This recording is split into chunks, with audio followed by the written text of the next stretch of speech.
I'm thinking this one. How about somebody that says, Melinda, I love your ideas. Here's some Pinterest, here's some flowers Uncle Bob drew, Grandma gave me some ideas. Can I see something? Like, can you show me a mock-up? Or do you make a bouquet or a boutonniere? Do you make a certain thing so they can see? I usually don't do samples unless my bride asks, which I have no problem doing. But for me, I'm a smaller shop, so I'll usually say maybe Mother's Day when I have, every flower imaginable. Sure. Valentine's Day when I have lots of stuff in. That would be a good time for me to give you a sample, so I'm not just spending money to get flowers in that aren't going to be used. Like, I want every flower to have a purpose and to be used and enjoyed. Right. Yeah.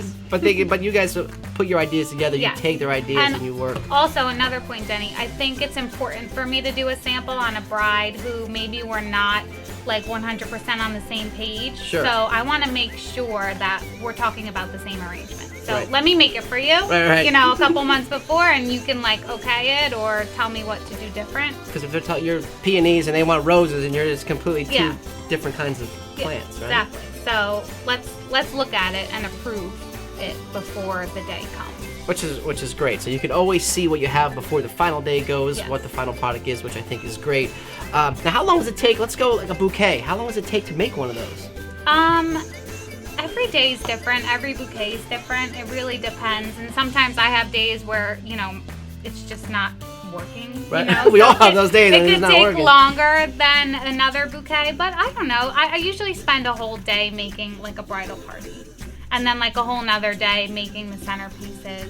And then I come in on the crack of dawn, the day of the wedding, and do the boutonnieres and the corsages because I want them to be as fresh as possible. So fresh is a good thing. There's a lot of work that goes into putting the whole arrangement together. Ton of work. Which, here's my favorite one is, I want it, and can you do it tomorrow? And I want to see it. The whole thing that some of people don't realize, or brides and grooms out there, that it takes time to be creative. It takes time to make all these flowers and designs and ideas. Even when I come up with a quote, like that takes time too, because I have to really think about what I'm going to be using. So not everything can be done quickly. And different plants, I would assume, and flowers, they cost there are different pricing, different prices, right? For different times of the year. Yeah. Some is hard to get. Some. Have you ever gone somewhere outlandish to get a certain style of flower or plant? I'm lucky. I can get everything sent here to my door. Look at that. That's great. So, I don't really have to travel. They do all that for me. So that's a they. That's they. You got they. They just go off and they. get me those exotic ferns. Yes, exactly. Yeah, that's the thing. Baby's breath, right? Is that Mm-hmm. What's besides the peonies? Am I saying that right? Mm-hmm. What's the other most popular flower or plant that you get a lot of? Roses, and then I have a lot of brides that really like the ranunculus, which has I'm sorry, the redunculus? A fun name, a ranunculus. Ranunculus. It's whimsical. Got it.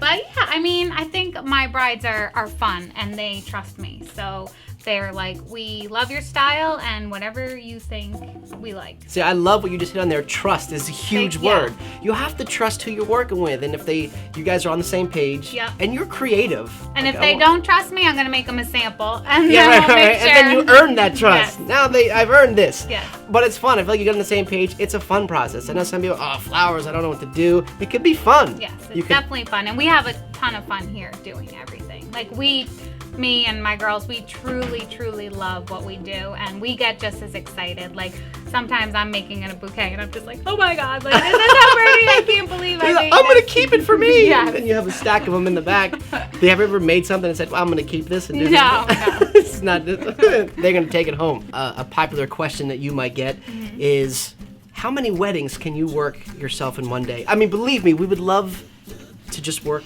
one wedding and make you perfect, but you have to live and eat and provide for little Rosie the dog and all this stuff. How do you feel about that? Tell me how you work. I think that at some times I get stressed out, but I know that I only take on as much as I can handle, and I have a great team of girls. Great. So we usually have a staff meeting a couple days before a big weekend where, say, we have 4 or 5 weddings in one weekend. I sit everybody down and I basically tell them, like, I have it all in my head, and I need you to have it in your head as well. So we're These are your girls that you work with? My girls, Okay, yes, yeah. my team. Your So team. I make sure that we have a lot of communication, and I'm learning to delegate a little more, which when I first started, I was a little controlling. It's hard to do it all yourself, right? Yes. You learn to, like, there's certain things you have to let go. Yeah. I just can't do it Yes, all. it's very hard. Help me. So I do take on multiple weddings a day. I don't take on huge like 4 huge weddings, but Right. say I have one where I'm just doing the bridal party. Sure. Then I have one that's local, and then maybe one that's like a little bit further away, but I have girls going to each and every one.